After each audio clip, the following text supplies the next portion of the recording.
Hello, everyone. This is Hogan Gidley. Today, Chad Wolf and I will talk with former FBI Special Agent Nicole Parker about the weaponization of government against certain American citizens and the growing epidemic of wokeness within the FBI. Welcome to The Tank. Coming to you from our nation's capital, this is The Tank, your voice in Washington, D.C. and around the country. Broadcasting from the America First Policy Institute offices in D.C., this is the premier think tank podcast where we discuss the challenges facing our nation, talk policy, and advance America First solutions. Welcome to The Tank. Hello, this is Hogan Gidley. Coming up, we'll sit down with former FBI Special Agent Nicole Parker. But first, I want to discuss the rapidly developing war in Israel against the terror group Hamas. Folks, I know you've been paying attention to this. I know you've been watching it. It's all anyone can talk about because it's one of the most horrific acts of terrorism we've seen around the globe in quite some time. Just over a week ago, it was the 50th anniversary of the 1973 Yom Kippur War. Now, as many of you know, Yom Kippur, one of the holiest of all days for the Jewish people. It's a day of atonement. On that day, terrorists waged really a surprise attack on Israelis, and they did it in several ways. Hamas decided to go after women, men, children, and they did so through the air. They went on the ground and even by sea, and they attacked and killed so many. We've seen the devastating pictures, the horrific images coming from that really deadly day. Right now, at the time we're taping this podcast, there are about 1,300 Israeli citizens that have been killed in those attacks, and there are about 150 folks being held hostage right now by Hamas. And it's not just confined to those from Israel. 30 American citizens have also been killed in these attacks. And now Hamas is threatening to execute the hostages if the leaders in the West don't meet their demands regarding the Palestine-Israel relations. So reports around the globe continue to circulate on the direct involvement of Iran in the planning of and carrying out of Hamas's attack on Israel. And it's no secret, Iran is the largest state sponsor of terrorism in the world. They fund so much of Hamas's terrorist activities. That's a known fact. And following this act of terrorism, Prime Minister Netanyahu of Israel declared war. And the Israeli Defense Force is waging a military operation in the Gaza Strip. They're preparing to roll into Gaza on the ground. They've been bombing that area for quite some time, destroying some of the infrastructure, and then amassing troops on the border to go in and destroy Hamas. Absolutely obliterate the terrorist organization through military action. Look, Gaza has been in the control of Hamas's government since 2006. And right now, Israel is looking to go in and just systematically destroy this terrorist organization. Obviously, Gaza has been a safe place, a safe haven for terrorists for so long. And the United States, is supporting Israel so far, economically, diplomatically, militarily. And they've even said that the IDF has the right to defend itself, that they can eliminate Hamas and end its governance over Gaza. And that's an important posture from the United States, but it's not as clean, it's not as simple as that.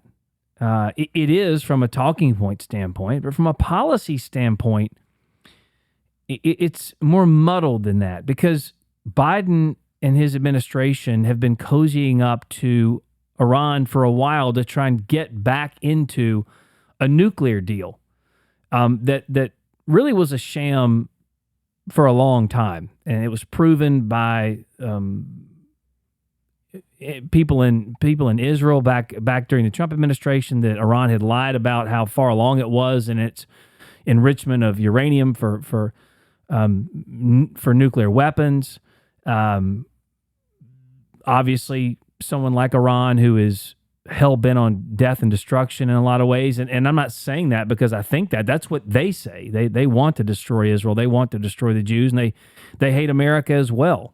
Death to the West is something that they talk about all the time. And so to cozy up to Iran here and try and tell the world that Iran is a moderating nation is just not real. And the Biden administration continues to push that, but that should be no surprise because they did so under the Obama administration as well. When Joe Biden was a vice president, they said the same thing. And then we find out years later that the deal that we had cut, the working we did with the millions and millions of dollars, the billions of dollars that went to Iran, the pallets of cash, remember, flying over on planes we were giving to Iran. I mean, even Obama's Secretary of State, John Kerry at the time, said that they'd probably use that money for terrorism. So this isn't anything new. It's kind of like an open secret. It's a known fact, if you will. And I think a lot of people out there looking at President Biden, who condemned the attack on Israel, and he pledged total support and commitment from the United States as a good thing. A lot of people saw that and said, great, that's a clear, concise message. But as I said, it's a little bit more muddled than that, because when Biden first addressed the nation, the world, after this terrorist attack on October 7th and then again on October 10th, he didn't even mention Iran. In fact, the administration went on to kind of refute reports that cited Iran's role and involvement in those attacks, which is odd, wrong, curious, whatever word you want to insert there. I mean, everyone knows, as I said, that Iran directly funds and arms Hamas. They share the same stated goal of killing the Jewish people, the annihilation of Israel. It's, again, publicly stated. I'm not making this up. This is their stated mission. And then there were some reports that really detailed that Iranian officials were directly involved in the planning of the Hamas attack, and that they had signed off on the operation, because a lot of people believe that these terrorist organizations don't make moves without some level of sign-off, without some okay, without some thumbs up from the world's largest state sponsor of terror, Iran. So at the time, you'll remember too, Saudi Arabia and Israel were kind of in the negotiating stages of a Abraham Accords-like agreement to kind of normalize relations. And a lot of people think this Iranian-led attack, Iranian involvement with Hamas, this was kind of their push to dissuade other Arab states from signing agreements like this. Basically, a terrorist action to say, hey, guys, we still control a lot of this. You don't want to normalize these relations with Israel, or there's going to be some death and destruction here. It really is one of those issues that has captivated the world, and for obvious reasons. But the omission of the Biden administration and Joe Biden's speech directly to talk about Iran and its role, it kind of glosses over the heart of the matter here. And the Biden administration wants to continue to pursue a nuclear deal to get back into a nuclear agreement with Iran, and they don't want to be pressured to knock off talks here with Iran. So it would make sense that they wouldn't want to expose, call out, point the finger at Iran in this way. And basically the appeasement of Iran really undermines America's pro-Israel position and our willingness to call out the evil we saw, the atrocities we saw, the murders we saw of just innocent civilians. But again, it goes back to a policy issue here. You know, the America First Policy Institute, we do focus so much on the policies that put the American people first, and an America First agenda that doesn't mean America alone on the global stage. It just means we focus on America first, and the policies of this current administration, for example, to basically swap detainees, to swap people that were held hostage in Iran with people who are held hostage here. It was a 5-for-5 switch. And you would say, all right, well, at the time, remember, the Biden administration was trying to get our hostages back, which is a good goal. But the way they did it really drew a lot of question and concern, because not only did they announce it on 9/11, which was tone deaf to say the least, but it wasn't just a 5 American hostages from Iran swapped with 5 Iranian hostages in America. The Biden administration also agreed to pay Iran $6 billion on top of that, which of course violates policy that we don't negotiate with terrorists. But we also don't pay for the release of hostages. In the previous administration, we got hostages back at a clip no one thought possible, and we didn't give away money to do so. So this ransom payment to Iran, I mean, that just invites more aggression. If another country takes Americans hostage and all they get in response, all they get in return is the same amount of hostages released from America, and they get $6 billion, I mean, what would you do if you're leading a terrorist organization? It would only make sense. So again, you reward bad behavior, you get more bad behavior. And that's what the Biden administration did here. And they tried to say at the time that money would just be used for humanitarian purposes, quote unquote. But then the Iranian president came out and said, no, we'll use it however we want to use it, wherever we need it is how they're going to use it. So it was a complete contradiction, and no one believed for 2 seconds that the money earmarked to go back to Iran would be used for infrastructure. It hasn't been to this point. Billions of dollars have gone to Iran, and you know, in Gaza, there isn't running water. They're relying on Israel to do all of that. Their power comes from Israel. The water comes from Israel. But they have billions of dollars, and if they really wanted to set up this infrastructure, they would spend that money on that. Instead, they use it for terrorist activities. So, thankfully, though, the Biden administration did freeze the money from going back to Iran, but that's because Congress pressured them. But regardless of that, I think the concern remains, how long will that money remain frozen, and what's to come of the Iran nuclear deal? Where is that now because of all this? And these clear signs of weakness under the Biden administration to appease the world's largest state sponsor of terror in Iran, just for some nuclear deal that's a sham anyway, it really is egregiously bad policy for the American people, but also for stability in the region. It makes no sense.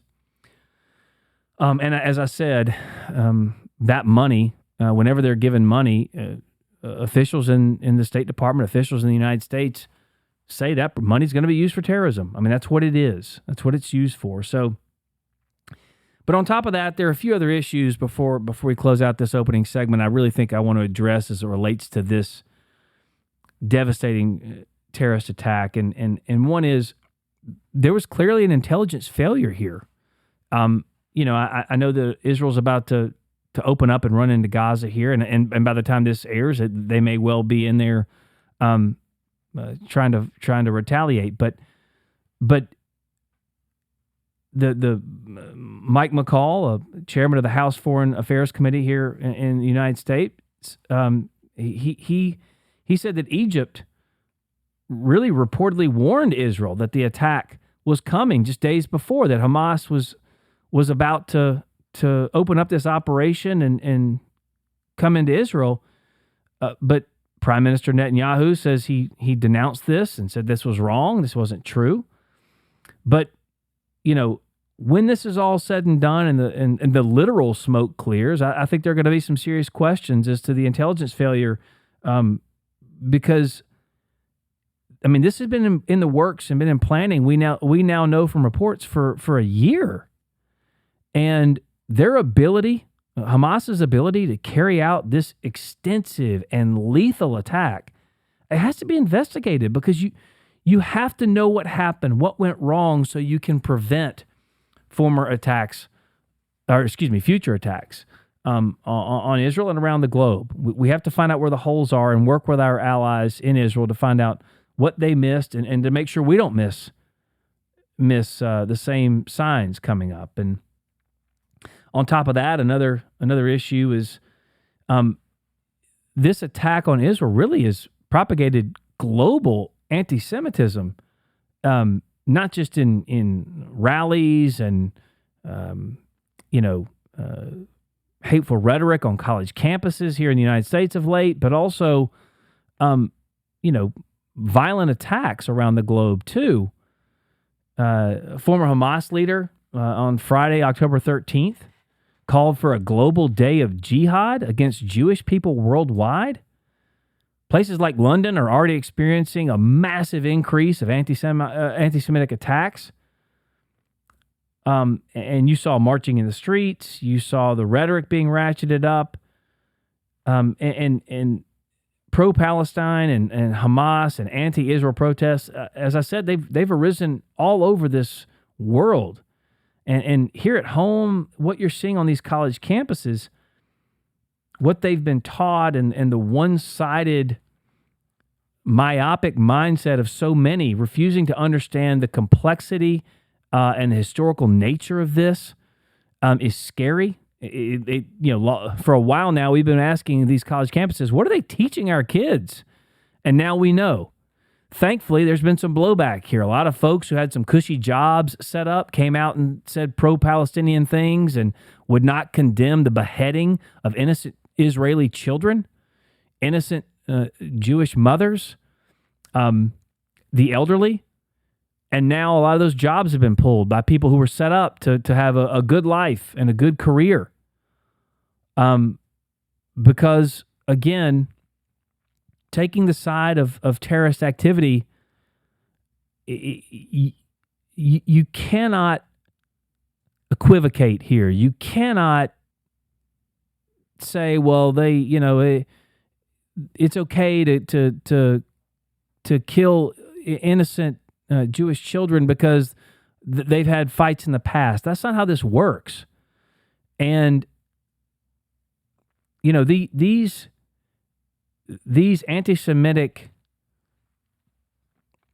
protests, people around the world, you cannot give them oxygen.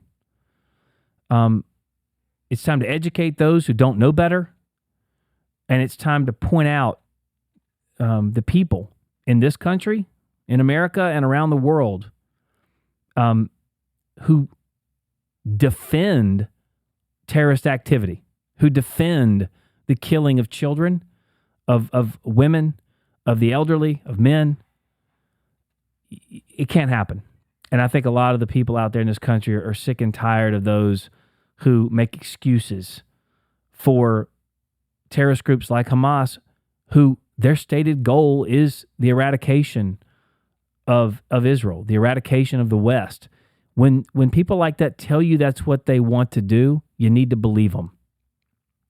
And one last thing I'd like to point out before we get to our incredible guest today is this really has a problem building in this country as well, because the Biden administration's open border policies, we've talked about it on the Tank podcast many times, it's allowed the illegal entry of more than 1.5 million people called gotaways in the United States. And that means basically they come to the border, American officials see them running across the border, but they can't do anything about it. They just go off into our neighborhoods and we never hear from them. They're not processed. There's no paperwork. They're just gone. They've got away, quote unquote. So we're getting closer to 2 million of those in this country. Now, to this point, and this is terrifying, y'all, to this point, those open border policies have allowed 264 known or suspected terrorists to enter the United States. 264. 150 this fiscal year alone. 150. Now, under the Trump administration, they tried to come across the southern border too. The most the Trump administration had in 1 year was 6. This administration has allowed 150 this fiscal year. It's only October, folks. I mean, we don't know what these people are doing here. They're coming from all types of countries, ravaged and racked by war. As I said, known or suspected terrorists, 264 on Joe Biden's watch. And this puts the American people, you and me, directly at risk. So as anti-Israel, anti-Semitic sentiments grow during this war, and by the way, just wait, because as Israel starts to defend itself and it goes through Gaza, I guarantee you the blowback will be some level of equivocation against the Jews to say, no, now everyone needs to lay down their arms, which is a whole nother argument and a whole nother ridiculous idea. But nonetheless, back here at home, this type of policy that the Biden administration has implemented puts us at direct risk, direct threat of another terrorist attack. They're always trying to come in here and destroy us, but now they're in our borders because of this president's administration and his policies. Understand, right now we're talking about DUIs and rapes and murders and burglaries and assaults, homicides, etc. Every single one of those crimes committed by someone who has no right to be here in this country, every one of those crimes is 100% preventable. If any one of these people commits an act of terrorism inside the United States, understand that also 100% preventable if the right policy is in place. And right now, the wrong policy is in place. I don't say all that to scare you. I just say all that to bring it to your attention that, folks, this is a problem here in this country and around the world. These policies matter. And they matter to everyone.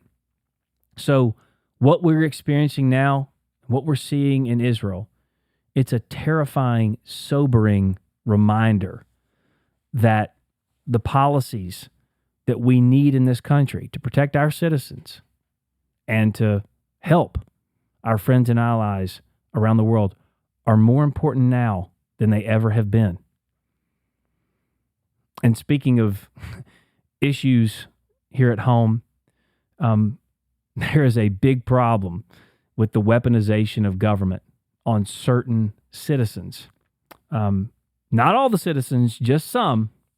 And we have such an incredible guest that we've talked to and many times, and she has so much insight onto how an organization like the Federal Bureau of Investigation has gone from something that was designed to protect us to something that is prosecuting and persecuting so many in this country for simply believing the wrong political ideology of those at the top. Anyway, it's a great interview. Chad, over to you. Let's get started. Well, today we have a guest who's really been sounding the alarm for much needed change at the FBI for several years. Nicole Parker served as a special agent in the Miami field office for over 12 years at the Bureau, and she knows firsthand the importance of fairness and impartiality to the law enforcement profession. Nicole's dedication to public safety obviously was evident throughout her tenure. She investigated all manners of violent crimes, including the tragic shooting at Parkland, Florida. Nicole chose to leave the Bureau, unfortunately, due to some serious concerns that she had about the politicization of the FBI, believing it was undermining the Constitution, affecting public safety, and affecting millions of Americans. Since then, she's become one of the nation's sort of foremost advocates for both structural and cultural change at the Bureau. She's joined our team here at the America First Policy Institute. We're very, very lucky to have her. She serves as a senior advisor in the Center for Law and Justice, and her insights have really been vital to AFPI as we have been constructing and advocating for a number of different changes within the Bureau to drive towards and try to address some of the weaponization that's gone on here. So with that, Nicole, welcome to the Tank. Thank you so much. I'm really grateful to be here and to be able to work with y'all. Oh, great. Well, thank you for having me. We're going to jump right in. Obviously, you spent some time at the FBI, a little over 12 years, mainly almost exclusively in the Miami field office. But you did leave the FBI. I think you left it in 21 or 22? Less than a year ago. Less than a year ago. So I think the readers or the listeners would love to hear about your experiences on why at that time in your career, 12 years in, my guess is you were kind of moving up the leadership ranks within the Bureau. Why did you feel at that time it was time to leave the Bureau? Well, I think part of the story that's important is to understand what led me to the Bureau. So, different people come to the FBI for different reasons. I used to work in finance. I worked on Wall Street. I worked at Merrill Lynch, actually. I was there on the morning of September 11th of 2001 during the awful terrorist attacks. And I was working in the World Financial Center, and I witnessed that terrorist attack right before my eyes, and it definitely changed my life. Yeah. I stayed working in finance for a number of years after that, but I knew that I wanted to go back and serve my country. I wanted to give back. It was NYPD that helped me that morning and all of us to get to safety, and I knew that I wanted to give back and serve. I joined the FBI. I, went to Quantico. I was assigned the Miami field office, and it was an amazing experience, Chad. It was... I felt like I was really making a difference. I felt that I was giving back. I was helping to protect. I was working. I started off in white collar crime. I went on to work violent crime, which was the bulk of my career. And I was very passionate about it. But I can tell you that there was a certain point in time, and for me, it was July 5th of 2016. Mm-hmm. That was the day that James Comey, who was then the FBI director, came in front of the American people in a very big news conference and said that no reasonable prosecutor would, charge Hillary Clinton for the mishandling of classified information. And I was working violent crime in Miami at the time. I wasn't, working political cases, but that was kind of the defining moment for many of us in the FBI, because we looked and we thought, this appears to be a prosecutorial decision, and that's not the job of the FBI director. You're just supposed to present evidence and let the Department of Justice make that decision. At that moment, we all kind of started looking and questioning things as to how the FBI got there. And then shortly thereafter, it was Operation Crossfire Hurricane. And, as we delved into that and as the investigations have evolved, it was very clear that they were, illegally spying on a political campaign. And when I came to the FBI, I was told that it was fidelity, bravery, and integrity. And it just seemed to continue to be a pattern where there wasn't integrity. And it seemed that they were using law enforcement power to push their political agendas or to stop political opponents. And I don't believe it should matter where you stand on the political spectrum. It should be fair and unbiased. And it just seemed to be this constant pattern of going after one side of the political spectrum. So you're in Miami. Most of the things, or I would say some of the things that you just talked about, I think were occurring mainly here in D.C., right? Correct. Sort of at headquarters level. So give us a sense of, so you're in the Miami field office, and there are probably dozens and dozens of other field offices around the country. What are agents, I doubt the Bureau is actually communicating to you about these Crossfire Hurricane, all these different things, But are you guys are just you're picking up this, reading the news and seeing memorandum and emails coming across your desk? Right. So we're in the 56 field offices around the country, and what happens in DC and at headquarters and at WFO specifically, it does trickle down from headquarters and goes all the way down into the field offices.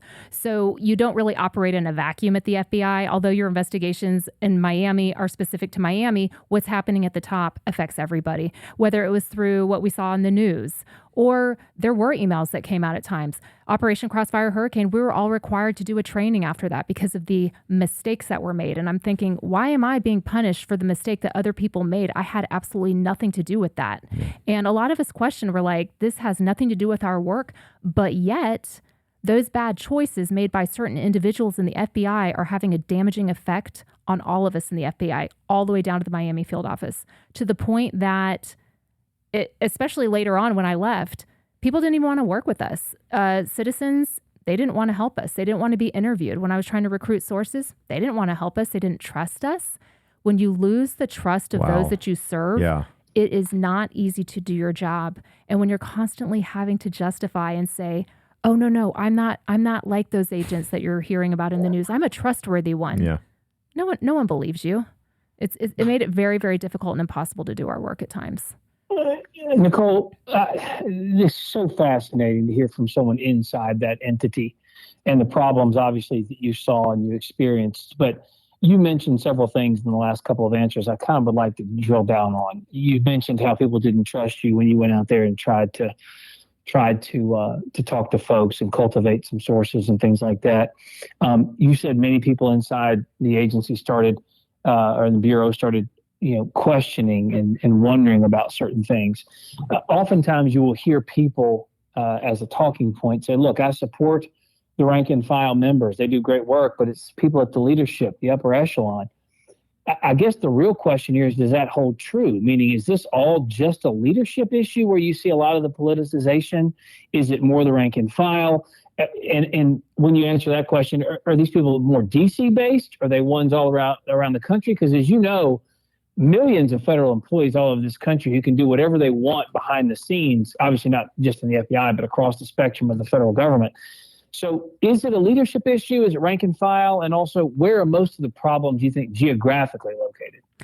That's a great question. So I will always say that there are amazing people doing incredible work at the FBI. I know because I saw it. I know because I was participating in it, and I was working shoulder to shoulder with those that were doing amazing work all around the FBI. I like to think of it as two FBIs.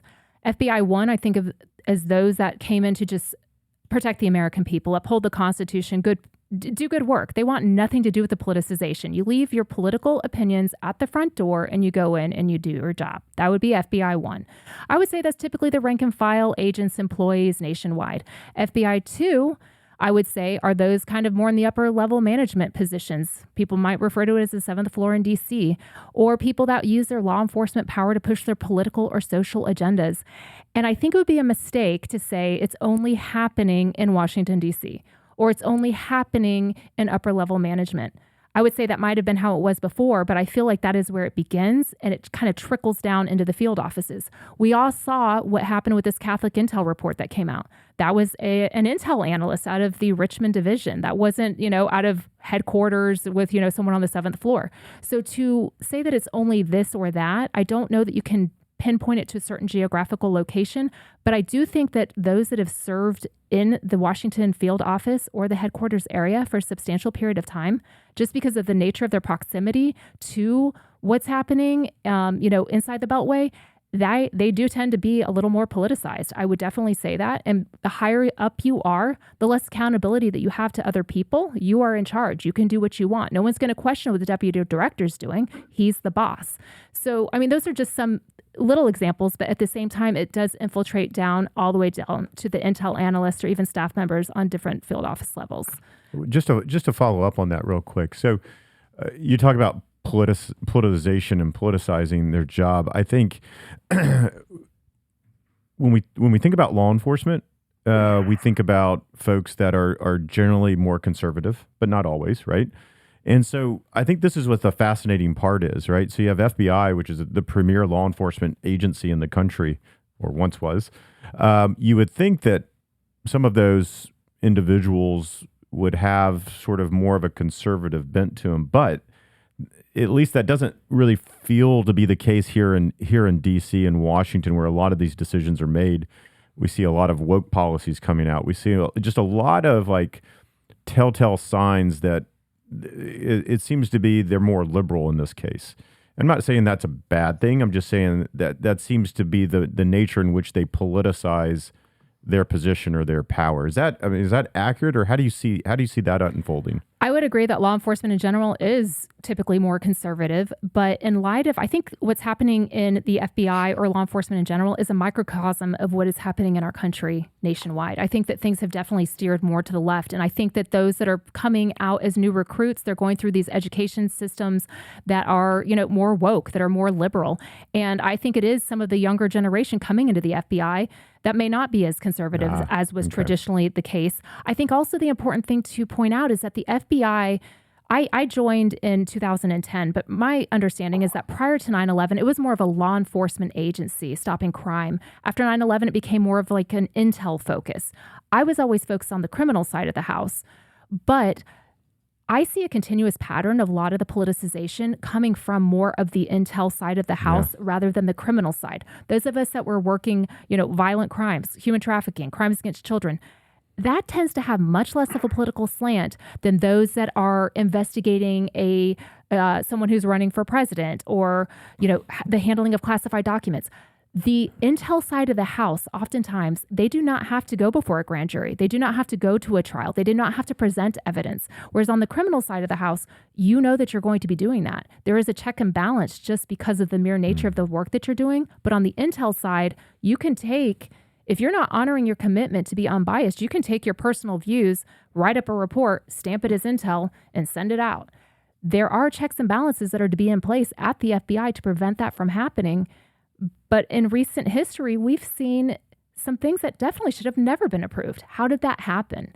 And I don't know, again, I don't want to pinpoint one area or another, but I would say when people think of politicization, they think of upper management, because that is predominantly where it is, although it does trickle down. And I do think it is more in the Washington field office, the Baltimore area, Virginia, the Northeast area tends to be a little more political. That's so interesting that you would obviously make it a little bit more geographic. I'm shocked. Let me just be the first to say I'm shocked that the D.C. office would be more political than the rest of the country. But I also understand a lot of times you have to play the political games inside of these agencies to get any, not just recognition, but any opportunity or chance for advancement. And I will liken it to certain reporters who shall remain nameless. But if reporters act and conduct themselves in a certain way, and they get promoted within a newsroom, that sends a signal to everybody else too. If you want that same track of advancement, you need to act like that particular quote unquote journalist did to receive that type of notoriety and chance for advancement. So with the FBI, do you feel as though that politicization really kind of governs or pushes particular agents to maybe act a certain way or do a certain thing so that they get the notoriety and they get the opportunity for advancement, because knowing if they don't necessarily believe in the agenda of the higher ups, political or otherwise, they're not going to be reviewed for any type of advancement. Is that fair? That's an interesting point, because as a rank and file agent, I specifically never wanted to advance and move up at the FBI. It was constantly, people were saying, you would be a great leader. You're a woman, you're a female. We need people like you to go up to headquarters. And I thought, I don't know that I would be appreciated at headquarters, because I just want to do the work. I want to work with the victims. And if I don't agree and I don't see something that's right, I'm not going to go along with it and drink the Kool-Aid. I'm actually going to say, no, I'm not going to do that. And so I actually didn't want to do that. But I can tell you it would be, not everyone in upper level management in the FBI is politicized, but there are people in key roles that do have a lot of power, and they allow things to happen. And certain decisions that have been made at the FBI recently, made at those upper levels. I think that a lot of times people just say what their upper management wants to hear, and that you just you don't necessarily say what you think, you say what they want to hear. And if you don't do that, then you're probably not going to have a high chance of getting advanced. So you're going to go along with whatever you're being told. I think the other important thing that's very vital for Americans to understand is the relationship between the FBI and the Department of Justice, because it's not just an FBI, they're running the show. The FBI reports into the Department of Justice. And so at the end of the day, for example, today, it's Christopher Wray reporting into Merrick Garland. Merrick Garland is a political appointee of Joe Biden. So as I'm sure you can imagine, look at the chain of command. Basically Christopher Wray is reporting into Merrick Garland reports into Joe Biden. And therefore, as the FBI should be neutral and apolitical, there just seems to be a continuous pattern of politicization that's occurring right now. Well, again, fascinating layers here, and I think it's important for our listeners and people who pay attention to this podcast to understand, kind of the severity or the gravity of what you're talking about and its significance, the permeating through the agency, if you will. But you're doing a good job here explaining exactly what you saw, the issues you see as important and vital that need to be corrected, but also things that possibly are fine, that operate in the proper manner. So, what steps, kind of in your opinion, what steps need to be taken to kind of mitigate some of these problems, restore some of the you mentioned three things that the agency's about, the Bureau's about: integrity, fidelity, something else too. What do you think needs to be done to actually fix this? Because it seems to be a pretty pervasive problem. Right. It seems very overwhelming. And as a field agent, I can tell you I felt completely helpless. I'm like, what am I going to do? They're not going to listen to me. I'm down here in Miami. What am I going to call Director Wray on the phone and tell him my concerns? Absolutely not. Never going to happen, right? So you start to feel like you can't make a difference. I think that there's some very important steps that need to be taken. I do believe that the FBI needs to be completely reformed. I think there need to be lots of changes made, but I think the first step in changing the FBI, frankly, is a new administration. I don't know that much changes under the current administration because, frankly, they don't believe that there's a problem. Christopher Wray doesn't believe that there's a problem at the FBI going on right now. And, we've seen him testify before Congress on multiple occasions now, and his answers seem to be a little, not as transparent as we would like, but, he thinks everything's great. And that's part of the problem. He's essentially said, I've fixed everything. We've had some problems in the past, but I've fixed everything. Well, he says that he's fixed everything, but I can tell you that I have left the FBI, but there are hundreds, if not thousands, that feel the same way as I do. And I hear from agents all of the time, and specifically retired agents, and they are championing what I am saying because they feel exactly the same way, but they do not have a voice. And we love the FBI. We sacrificed a lot for this organization. We want to see it succeed. I hear people saying defund the FBI. Look, I understand the frustration, and I think it needs a major overhaul. But I think the first thing that would have to happen is that we need new leadership at the top in our country. As far as the FBI goes, I think you need a new FBI director. I think you need a director who's going to come in there and say, look, I recognize that we have some problems. I recognize that we have lost the trust of the American people. Until you acknowledge that, nothing changes. Yeah. I think at that point, new leadership starting at the top, even on the 7th floor, evaluate every single person in a leadership role, see who needs to be changed, what needs to be adjusted. I think changing the mission of the FBI, the mission should always be the same, but I think the culture of the FBI right now is one that constantly revolves around the needs of the Bureau. Needs of the Bureau. Let me tell you, the needs of the Bureau is to generate stats, generate statistics. When you're generating stats, then you're viewed as a very successful employee, and the FBI is doing very well. In my personal opinion, statistics do not equate to a safe America. They do not equate to safer communities. I think the shift in the culture of the FBI needs to go back to the needs of the people, protecting the Constitution and protecting Americans. And I think that... But stats can be manipulated, too, based on what you're saying. If you're looking for also a political outcome, as you just mentioned, the actors not typically, but some of whom still exist in the FBI, they can manipulate those statistics to say whatever they want to further another agenda, correct? Right. I think for all Americans, the most blatant example of this is January 6th. Regardless of where you stand on the political spectrum, January 6th, the way that the FBI responded to that to me was a very defining moment for the FBI. We had just watched our cities burn to the ground in the summer of 2020, and there was a little response from the FBI. I will not say that there was no response, because there was, but there were FBI what we call FBI all emails that were distributed to the entire workforce month after month. We need volunteers to go to do TDY assignments in Washington, D.C. for the Washington field office, all hands on deck, January 6th this, January 6th that. Well, look, I don't believe in violence, and I believe that they had arrested most of the people that really should have been arrested that day. But there have been over 1,000 people arrested, and predominantly for misdemeanors. Since when is the FBI in the business of conducting arrests for misdemeanors? And that seemed to be a very strong message, and it came across as a political message. If you do not, agree with us, we are going to come and arrest you. In the meantime, I see all of these awful, heinous crimes going on. I see the violence in our cities. I see human trafficking. I see crimes against children, child pornography, what's going on in Israel right now.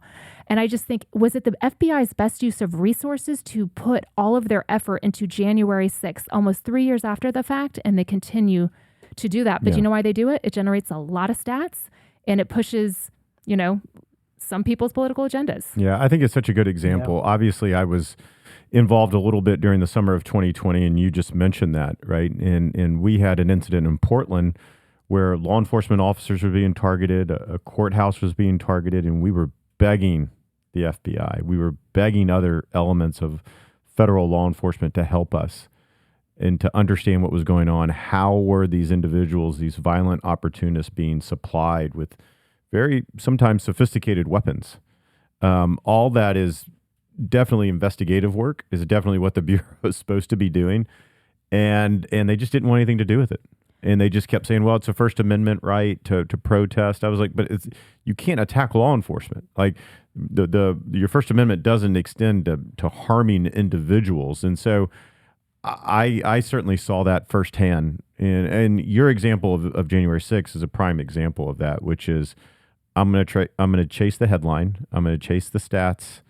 And that's what my political leadership wants me to do. And so we're going all in. Well, and I had a problem with that because there was a whistleblower who came forward this summer and related an incident that occurred that they witnessed. I do not know the whistleblower, obviously, but there was what we call a civets phone call, teleconference with the deputy director of the FBI and all of the 56 field office special agents in charge, the SACs. And on that call, he basically said, and I believe this was back in February of 2021, he told on the call, and this witness reported it, and said, look, anyone that can't understand why the FBI is going so strong after January 6th, but not after the summer of 2020, really shouldn't work here. Like, you shouldn't have a job here, in essence. And the person heard that and were like, excuse me? Because I can tell you hundreds, if not thousands of people at the FBI question the response to both. And he basically said, if you do not understand that, then you probably should not have a job here. And and I can personally call you and explain it to you. That is a startling statement. It is a startling statement. It was reported to Congress, and you can look it up, and it's alarming. And so I can tell you that didn't sit well with me, because cities burned in 2020. But and that was the problem, is that we were waiting for, where are the FBI all emails asking for our assistance to assist with cities burning, federal buildings being destroyed? Where is the FBI's response to this? And it was basically stand down. Now, again, I'm not going to say there was no response. There were individuals on the West Coast that I know personally had received, they were asked, hey, would you like to go volunteer for this? But when they would go out and respond to things, those people would be looked at, sometimes arrested, but then the charges were dismissed. Why not that for January 6th? And again, I don't care who you support. It should not be based on any political persuasion or opinions, but you have to equally enforce the law. And Americans see this. And when you're not equally enforcing the law, they don't respect you. They don't trust you. And frankly, there are a lot of FBI employees internally that are concerned. Yeah. Many. And you know what? They keep their heads low because they're close to getting their pensions. They've worked hard, and they're going to keep their head low, and they're going to do their job and try to stay off that radar and just work until the end to get their pension. Yeah. But I can tell you the morale internally is the lowest that I'd ever seen when I left. Well, I think that's why it's important to have folks like you speaking out about this. Let me go back. You talked a little bit about leadership changes needing to be made, cultural changes that need to be made. but there's probably also structural changes at the FBI that probably need to be made. You mentioned one earlier talking about the counterintelligence office. Yeah, the National Security Division side Right. of the house. So, and I think a lot of Americans and some of the listeners say there's a lot of federal law enforcement. There's a lot of law enforcement in general, whether it's local, state, or federal. Are there some overlaps, some duplicative mission areas here where we say, well, look, if we do look at some of these structural changes at the FBI, maybe if we carve out some of this or move it to a different agency or maybe eliminate it, I know that's shocking, but maybe eliminate it for efficiency wise. Have you been thinking anything about that? That's a great question. And it is something that I have thought about and that I've talked to several of my former colleagues about. And there is a strong opinion.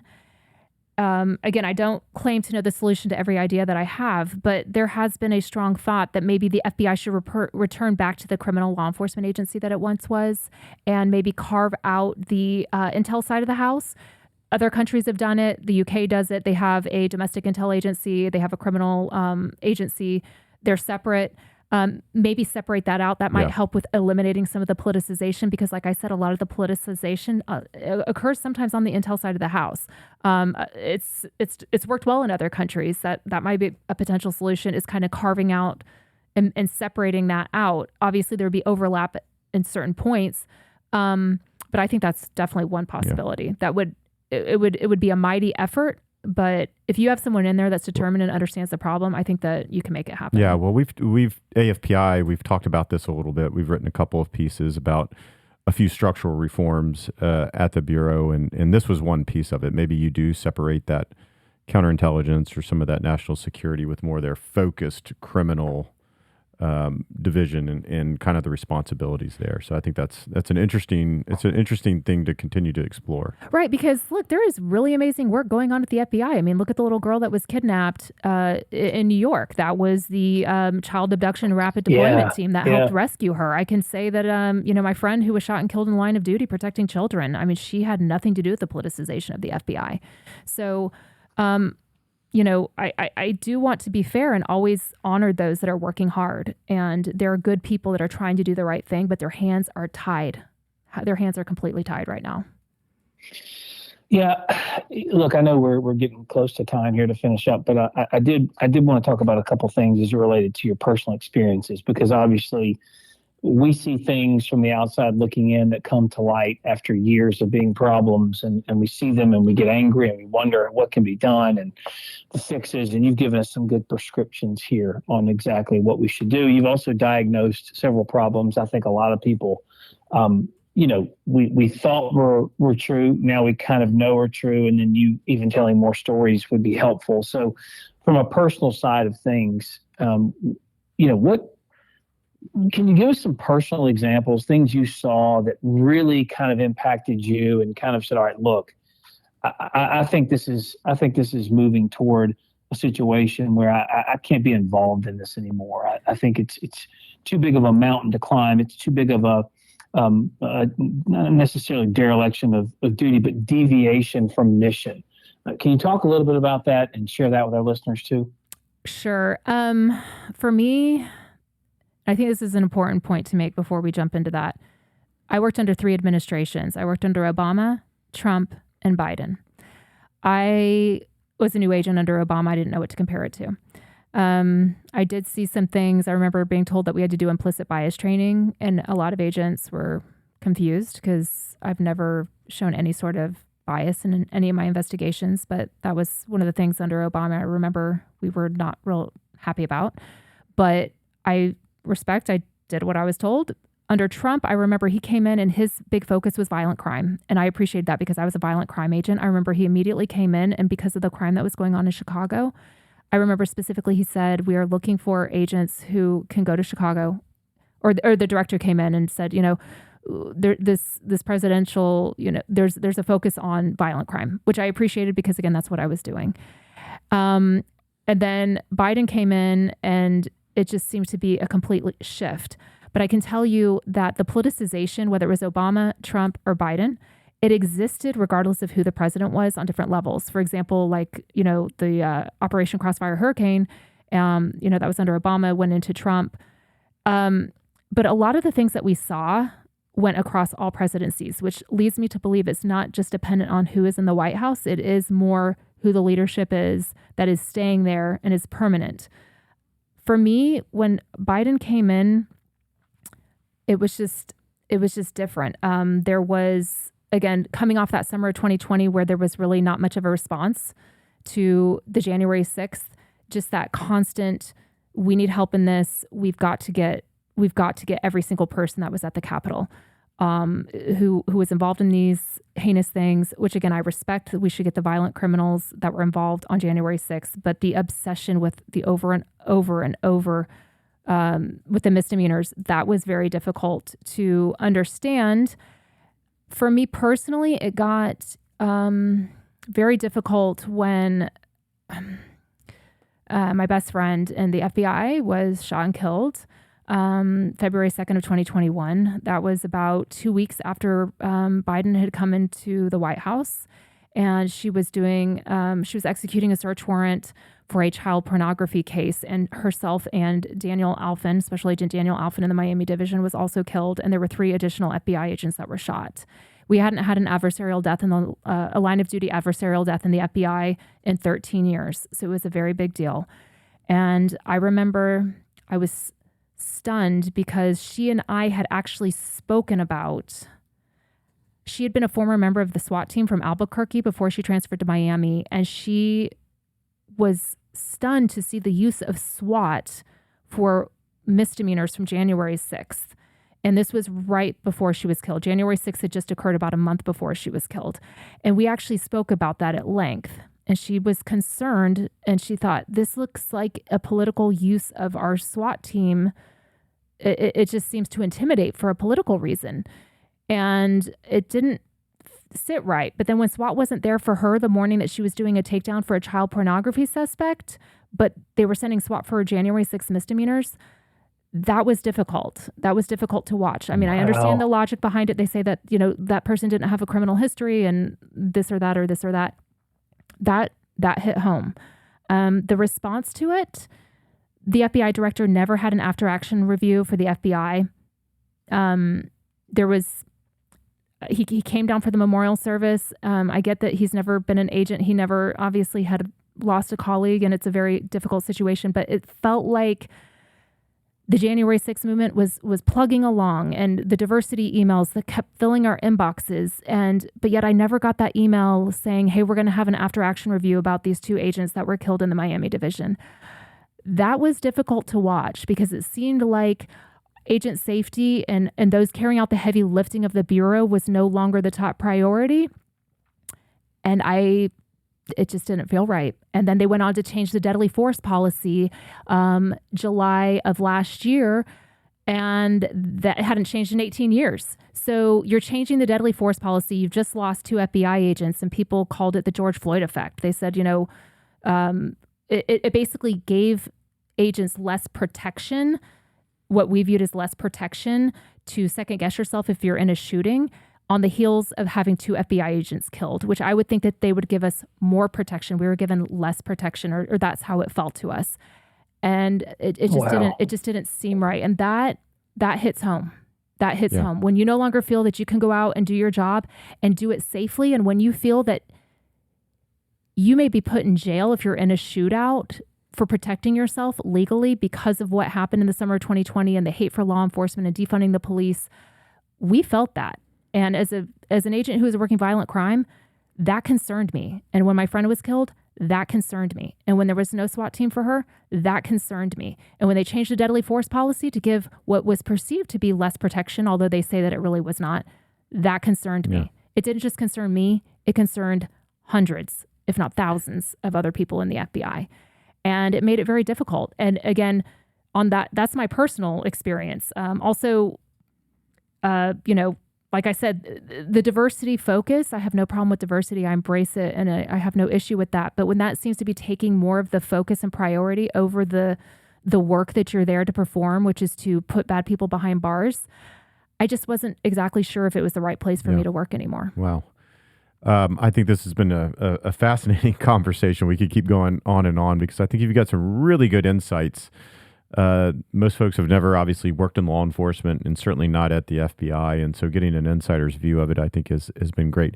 Let me end on one question. And that is, if you were king for a day or queen for a day, I should say, and there is a new administration taking over. So whoever that is at the end of the day, but let's assume that it is an America First administration of some kind. And they said, Nicole, day one, what are 1, 2, or 3 things that you would change? I'm putting you on the spot here a little bit at the FBI that you could at least initiate. You probably couldn't oversee it all in a day, but you could say, look, these are maybe 1, 2, or 3 things that need to change on day one, assuming you got leadership in there that wants to change it. Okay, so day one, new FBI director. And I'll just leave that as point number 1. Yep. New FBI director, new leadership. Point number 2, changing the promotion process at the FBI and how you're promoted and how you're rewarded. Like Hogan mentioned, that's extremely important. Yeah. Number 3, genuinely serving the American people and putting their needs first instead of the mantra needs of the Bureau. It is not needs of the Bureau. It is needs of the American people. It is needs of those that you serve. And having a zero tolerance policy for those that do not keep their oath properly, who do not uphold the Constitution, zero tolerance policy. You have to go. Well, I think that's a good way to end it. America first, right? That's another way to say it. Absolutely what I believe. America first, Right. and the American people first, because you know what, at the end of the day, the taxpayers are the boss. They pay our salaries, and they are the boss of those that work at the FBI. Well, Nicole, let me thank you again for coming in, sharing your observations. Amazing. Thank you so much. It's really been a pleasure. Again, we could go on for hours, but thanks again for stopping in. Make sure you do subscribe today so you don't miss any of the upcoming episodes of The Tank. Text the word TANK to 70107. That's TANK to 70107 to get exclusive content from the Tank podcast and to learn more about the America First Policy Institute.